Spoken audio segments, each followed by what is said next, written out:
Good morning, everybody. It's Jen coming to you from Arlington, Texas, and my hotel room, as you can see. Um, trying to get this video out to you. Today's about core and more, so we're going to put some glutes in there as well. Remember, your core encompasses everything, the front, your obliques on the side, as well as your lower back. So we want to make sure we activate them all at every time. We have, I think, 9 moves today. Some of them is bilateral, so you'll do one side for 30 seconds or 45 seconds or 1 minute, depending on your level. And then you have to do the other side. So please keep that in mind. But let's go ahead and get on to it. Your first move is just a standard crunch. Our hands are behind our head. Your hands are there for support, not for you to pull on. Make sure your face goes to the ceiling. There should be an orange that should be able to fit between your chin and your chest. I don't want you tucking it in. Our goal is not to smell our knees. Our goal is not to look at our knees. Our goal is to look straight to the ceiling, elbows out. Your lower back presses into the ground the whole time, your belly button to spine. We're just going to crunch up and down. So it's not a sit-up. I'm not trying to come all the way up. Just crunch up and down. It's up to you whether you want to keep your feet on the floor. You can bring your knees to 90 degrees, or of course you can straighten your legs in the air and crunch up and down, up and down. The next move is a semicircle. So you're going to crunch up to one side, then you roll it center, and then you come down the other side and relax. So up, center, and down. So you're creating a 180-degree circle. Just make sure you alternate what sides you go to. The next move is a side crunch. So you're going to roll all the way onto your side. You have your arm out in front of you, directly on that hip. The elbow comes up, and you're going to crunch up to the outer thigh and back down. You're not bringing your knee center. This is all about the obliques and building that nice tiny waist.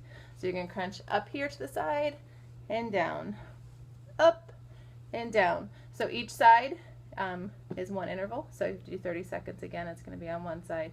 Use that forearm when you come up. You're using it, you're pushing it up, but you're still getting that side crunch in. Your next move is a V up. So my leg is going to be parallel with my opposite knee. You can see it's nice and level. I'm never going to bring it up. Right here, I can't reach my hands. So I'm going to reach up, my leg's lowered, and then I come here and crunch. Straighten it out, my leg drops, come up and crunch. You can come all the way up if you want, reach for those toes, but again, my leg doesn't come past my other leg. It stays nice and tight, and then it drops low. Toes are always flexed back towards the knees because that helps engage all the way up your quads and into your abs. You'll do each side. Next will be a bicycle. My legs are at 90 degrees. One leg out, one leg up. It's up to you how high or low this leg goes. As we get tired, this leg starts to drop and you want to fight it at 90 degrees. Keep those toes flexed again to engage the quadricep. Now, what's often done incorrectly in a bicycle is people bring in their elbow to their knee, and that's not the goal. The goal is to reach that shoulder over to the knee, because then you get that optimal oblique crunch. So it's a crunch here and here, here to here. Okay, again, not driving the elbow, but we want to drive that shoulder over to it. It's up to you how fast you go, and depending on your level, how long you go. The next move is a straight leg drop. I often like to put my hands underneath my hips. It just helps me press my lower back into the ground.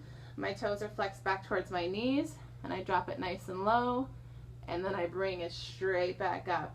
It's up to you how low you go or how fast you go, but we always want to make sure those toes are flexed back towards our knees, drop nice and low, belly button to spine, and back up. The next move is called Pfeiffer scissors, or if you used to come to my gym, it was called Jen's torture. One leg up, one leg out. You want to fight to keep them straight, and you switch. You're going to hold for 3 or 4 seconds, and then switch. Come up and down, up and down. Lower back press into the ground, and the belly button to the spine. The next move is going to be side leg lifts. So if you come to my PiYo class, you know what we're about to do. So you're going to have your knee directly below your hips.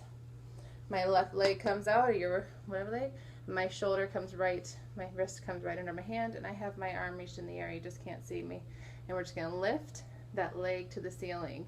Now this time, see if I can, Your toe is going to be pointed to that wall that way, okay? Lift up and down. So we're going to go for 30 seconds or 45 or a minute, depending on your level here. And then your next move is called a side plank oblique crunch. So we're just going to stay in this position though. We're not going to drop it down to a true side plank. And we're going to bring that elbow on the outside, and then we extend. You have to hold it, bring that elbow inside, and extend. Again, you'll do 30, 45 seconds depending on your level, and then you'll switch to the other side. So that is your core and more for today. Do the best of your ability. Remember, you can break it up throughout the day. You don't have to do it all at once. And if you have any questions, just let me know. Have a great day.